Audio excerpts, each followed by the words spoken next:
یہ ہے امریکہ کے پریزیڈنٹ کی سیکیورٹی، یہاں تک کہ فلسطین بھی مسلمانوں کے ہاتھوں سے نکل چکا تھا۔ مطلب اگر مدینہ کی زمین کے نیچے کوئی بھی چیز تھوڑی سی بھی ہلی تو اس کی خبر سیدھا سعودی فوج تک پہنچے گی کہ یہ کہانی بالکل فیک ہے۔ السلام علیکم دوستو، میں آپ لوگوں کو بتاؤں گا کہ بڑے بڑے دیش کے سیکورٹی، بڑے بڑے پریزیڈنٹ کی سیکورٹی کیسا ہے اور ہمارا نبی کا مکہ مدینہ کا سیکورٹی کیسا ہے۔ اس ویڈیو میں آگے دیکھیے اور جانیں حقیقت۔ کنٹینیو آپ لوگ ہمارا ویڈیو میں بنے رہیے، کنٹینیو دیکھیں۔ یہ دیکھیں، یہ ہے امریکہ کے پریزیڈنٹ کی سیکیورٹی اور یہ ہے چائنا کے پریزیڈنٹ کی سیکیورٹی۔ یہ تو صرف عام پریزیڈنٹس ہیں، آج ہے اور کل نہیں ہوں گے، اور ان کی سیکیورٹی ایسی ہے تو سوچے انسانوں کی تاریخ کے سب سے انفلوئنشل آدمی کی سیکیورٹی کیسی ہوگی۔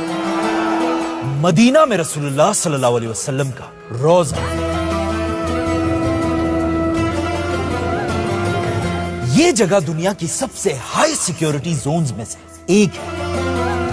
یہاں کی سیکیورٹی صرف زمین تک نہیں بلکہ آسمان پر بھی ہے، کیونکہ اس روزے کے چھت کے اوپر سے سوائے پرندوں کے کسی بھی چیز کو اڑنے کی اجازت نہیں ہے۔ مدینہ کی سیکیورٹی کا کنٹرول روم پوری عرب دنیا کا سب سے بڑا کنٹرول روم ہے، اور ہر دن ہزاروں فوجی 200 گیٹس پر کھڑے ہو کر آپ صلی اللہ علیہ وسلم کے روزے کی حفاظت کرتے ہیں۔ پر ویٹ، یہ صرف زمین کی اوپر کی سیکیورٹی ہے، لیکن اگر زمین کے نیچے سے بھی کوئی آپ صلی اللہ علیہ وسلم کے روزے تک پہنچنے کی کوشش کرے تو ایسا کرنا امپاسبل ہے، کیونکہ سعودی آرمی نے زمین کے نیچے ہر طرف سائزمک ریڈارز لگائے ہیں۔ مطلب اگر مدینہ کی زمین کے نیچے کوئی بھی چیز تھوڑی سی بھی ہلی تو اس کی خبر سیدھا سعودی فوج تک پہنچے گی، اور پھر کچھ ہی دیر میں پورے سعودی میں ایمرجنسی لگ جائے گی۔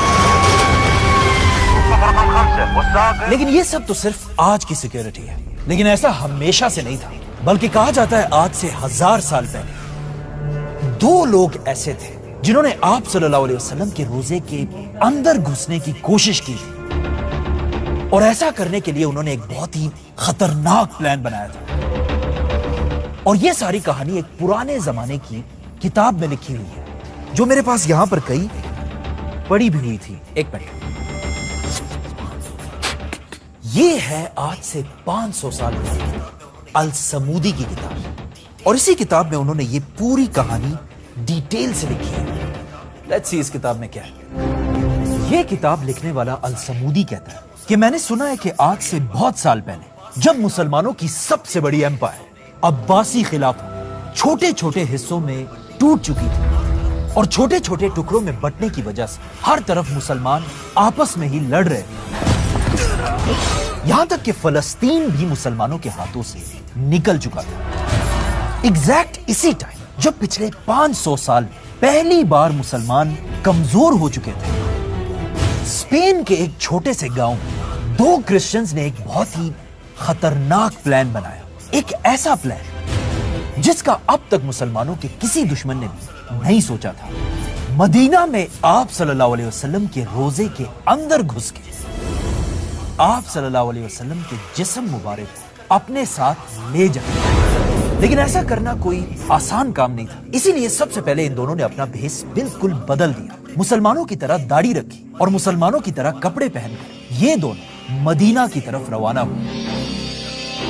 جیسے یہ دونوں مدینہ پہنچے، ان کی لمبی لمبی داڑھی اور کپڑوں کو دیکھ کر مدینہ والوں کو لگا کہ یہ تو بہت نیک لوگ ہیں، اور ان دونوں نے مسلمان ہونے کی اتنی اچھی ایکٹنگ کی کہ انہیں مدینہ میں رسول اللہ صلی اللہ علیہ وسلم کے روزے کے بالکل پاس ہی ایک گھر ملا، اور یہ دونوں یہاں رہنے لگے، جس کے بعد یہ دونوں مدینہ میں ہر دن اچھے مسلمانوں کی ایکٹنگ کرتے تھے، لیکن جیسے ہی رات ہوتی تھی، رات کے اندھیرے میں یہ دونوں اپنے خطرناک پلان پر کام شروع کرتے تھے۔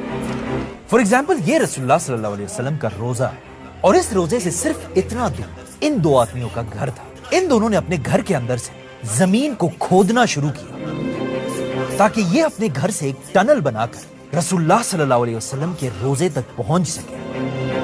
اور آپ صلی اللہ علیہ وسلم کے جسم مبارک کو مدینہ سے اپنے ساتھ لے جائے۔ یہ دونوں رات کو ٹنلز کھودتے تھے اور دن میں یہ ساری مٹی اپنے بوریوں میں ڈال کر پاس یہ قبرستان جگہ جگہ پھینک دیتے تھے۔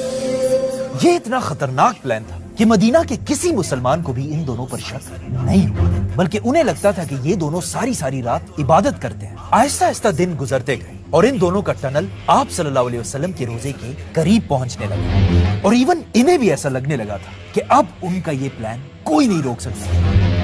لیکن اچانک اسی رات مدینہ سے بہت دور مسلمانوں کے کیپٹل دمشق مسلمانوں کے سلطان نور الدین زنگی نے خواب دیکھا۔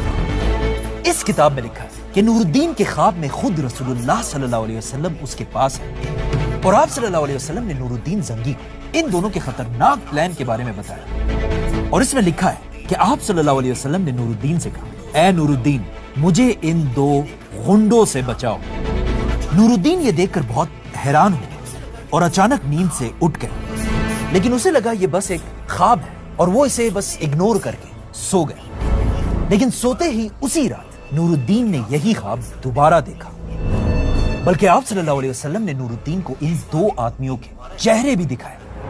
اس بار بھی نور الدین دوبارہ اس خواب کو اگنور کر کے سو گیا، لیکن تیسری بار بھی جب نور الدین نے یہی خواب دوبارہ دیکھا، اسے سمجھ آ گئی کہ ضرور یہاں سے بہت دور مدینہ میں کوئی نہ کوئی گڑبڑ ضرور ہو رہی ہے۔ نور الدین فوراً اٹھا اور اپنے گارڈز کو ریڈی ہونے کا حکم دیا، اور پھر فل سپیڈ دمشق سے مدینہ کی طرف روانہ ہوا۔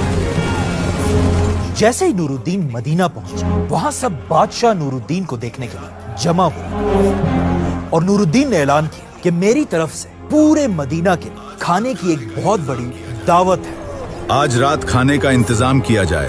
اور نور الدین نے حکم دی کہ اس دعوت میں مدینہ کے ہر آدمی کا آنا لازمی ہے، جس کے بعد مدینہ میں ایک بہت بڑا دسترخوان بچھایا گیا اور مدینہ کا ہر آدمی یہاں کھانا کھانے آیا۔ جب مدینہ کے سارے لوگ جمع ہوئے، نور الدین ایک ایک کو گفٹس دینے لگا اور غور سے ہر ایک کے چہرے کو دیکھنے لگا، لیکن بہت ڈھونڈنے کے بعد نور الدین کو وہ دو لوگ نظر نہیں آئے جنہیں نور الدین نے اپنے خواب میں دیکھا تھا۔ اور آخر جب سب کھانا کھا کر چلے گئے، نور الدین نے ان سے پوچھا کہ کیا اس دعوت میں مدینہ کا ہر آدمی آیا تھا؟ لوگوں نے کہا ہاں سب آئے تھے، سوائے دو لوگوں کے، کیونکہ وہ دو لوگ ہر ٹائم عبادت میں بزی ہوتے ہیں، اور اسپیشلی رات کو تو یہ دو کچھ زیادہ عبادت کرتے ہیں اور ہر وقت اپنے گھر میں ہی رہتے ہیں۔ یہ سنتے ہی نور الدین کو سمجھ آ گئی اور وہ سیدھا مدینہ میں ان دونوں کے گھر پہنچا، اور جیسے ہی نور الدین نے انہیں دیکھا، نور الدین حیران رہ گئے، کیونکہ یہ وہی دو لوگ تھے جنہیں نور الدین نے اپنے خواب میں دیکھا تھا۔ نور الدین فوراً ان دونوں کے گھر کے اندر پہنچے اور اس گھر کے اندر ہر ایک چیز کو چیک کرنے لگا، اور آخر جب اس نے زمین سے ایک کارپیٹ اٹھایا، یہاں اسے اس گھر کے اندر وہ ٹنل ملا۔ نور الدین اس ٹنل کے اندر گیا اور دیکھا کہ یہ دو واقعی میں آپ صلی اللہ علیہ وسلم کے روزے کے بالکل قریب پہنچ چکے۔ یہ دیکھ کر نور الدین ان دونوں کو گھسیٹ کر سب کے سامنے مدینہ کے بازار لے کر آیا، اور پھر مدینہ کے لوگوں کو جمع کر کے ان دونوں کو پھانسی کی سزا دے دی گئی، تاکہ آئندہ کوئی ایسا کرنے کا سوچ بھی نہ سکے۔ اور اس طرح آج سے 800 سال پہلے نور الدین نے رسول اللہ صلی اللہ علیہ وسلم کو بچا لیا۔ واہ کیا کہانی ہے! بلکہ یہ کہانی تو ہم نے بچپن سے بار بار سنی، لیکن اس کہانی میں ایک بہت بڑا مسئلہ ہے، اور وہ مسئلہ یہ ہے کہ یہ کہانی بالکل فیک ہے۔ نہ یہ دو لوگ کوئی ٹنلز بنا رہے تھے اور نہ نور الدین نے کوئی خواب دیکھا تھا۔ اور مجھے پتا ہے اب آپ کہیں گے کہ ہمیں یہ کہانی سنانے کی کیا ضرورت ہے؟ وہ اس لیے کیونکہ ہم سب نے بچپن سے بہت ساری کہانیاں سنی، رشتہ داروں سے، بڑوں سے، انٹرنیٹ سے، جنہیں ہم آج تک بالکل صحیح سمجھتے ہیں، لیکن وہ ساری بالکل غلط کہانیاں ہیں۔ اور اب تو اے آئی اور یوٹیوب کی وجہ سے ایسی کہانیاں بن گئی کہ ان شارٹ جو بھی یہ ویڈیو دیکھا ہے، آج کے دور میں ہر بات بہت ہی سوچ سمجھ کر اور ریسرچ کر کے ماننی ہے۔ اور میں تو کہتا ہوں کہ اگر کوئی بھی ایسا نہیں کرے گا، اس کے ساتھ بھی وہی ہوگا جو… ایک منٹ کیا مطلب یہ کہانی جھوٹ ہے؟ آپ نے ابھی خود کہا ہے کہ یہ کہانی اس کتاب میں لکھی ہوئی، تو پھر یہ جھوٹ کیسے ہے؟ یہ بات صحیح ہے کہ یہ کہانی اس کتاب میں لکھی ہوئی، اور اس میں لکھا ہے کہ نور الدین نے یہ خواب دیکھا تھا، لیکن یہ کتاب خود نور الدین کے مرنے سے 300 سال بعد لکھی گئی ہے، اور اس نے بھی اس کتاب میں صرف لکھا ہے کہ میں نے کسی سے سنا ہے۔ کس سے سنا ہے، کب سنا ہے، یہ نہیں بتایا۔ نور الدین کی زندگی پر لکھے جانے والی اصل کتاب یہ نہیں، بلکہ یہ کتاب ہے امام ابن اسیر کی کتاب، جس کے 10 والیومز ہیں، اور یہ کتاب نور الدین کے مرنے کے صرف کچھ ہی سال بعد لکھی گئی، اور اس میں نور الدین کی زندگی کی ہر چھوٹی سے چھوٹی بات لکھی ہے۔ وہ کیسے اٹھتا تھا، کیسے بیٹھتا تھا، نور الدین دکھتا کیسے تھا، بلکہ اس میں یہاں تک لکھا ہے کہ نور الدین کے پاس کبوتر کتنے تھے۔ لیکن اس پوری کتاب میں یہ ٹنل والی کہانی کہیں پر بھی نہیں لکھی۔ اگر یہ کہانی سچ ہوتی تو یہ بندہ نہ لکھتا۔ اچھا چلو یہ تو ٹھیک ہے، لیکن کیا آپ یہ کہہ رہے ہیں کہ رسول اللہ صلی اللہ علیہ وسلم کسی کے خواب میں آ کر مدد نہیں کر سکتے؟ کیوں نہیں آ سکتے؟ آ سکتے، لیکن اپنی مدد کے لیے نہیں، بلکہ اس بندے کی مدد کے لیے۔ آپ صلی اللہ علیہ وسلم کو نور الدین یا میرے یا آپ کے مدد کی کوئی ضرورت نہیں، کیونکہ قرآن میں اللہ نے خود کہا ہے کہ رسول اللہ کی حفاظت میں خود کروں گا۔ اور خود سوچو، آپ صلی اللہ علیہ وسلم نے اپنی زندگی میں کتنی جنگیں لڑی، لیکن ایک بھی جنگ ان کا کوئی بھی دشمن انہیں زیادہ نقصان نہیں پہنچا پایا۔ مطلب آپ صلی اللہ علیہ وسلم جب دنیا میں تھے تب بھی، اور دنیا سے جانے کے بعد بھی، اللہ کے سوا کسی کی بھی ضرورت نہیں ہے۔ لیکن یار ایسے کیسے ہو سکتا ہے کہ یہ کہانی جھوٹ ہے؟ میں نے تو بڑے بڑے اسکالر سے یہ کہانی اپنے کانوں سے سنی ہے۔ وہ 2 یہودی جو حضور کے جسد اطہر کو نکالنے کے لیے آئے تھے، اس کا جواب تو صرف یہی ہو سکتا ہے کہ وہ بھی صرف انسان ہی تھے، اور کسی بھی انسان سے غلطی ہو سکتی ہے۔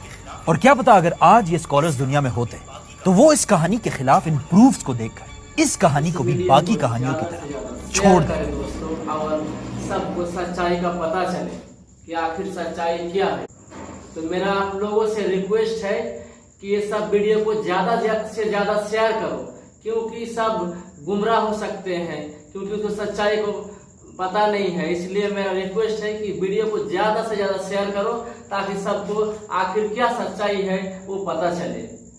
تو لائک شیئر ضرور دوستوں، اپنا کمنٹ، اپنا رائے اس کمنٹ باکس میں ضرور دینا۔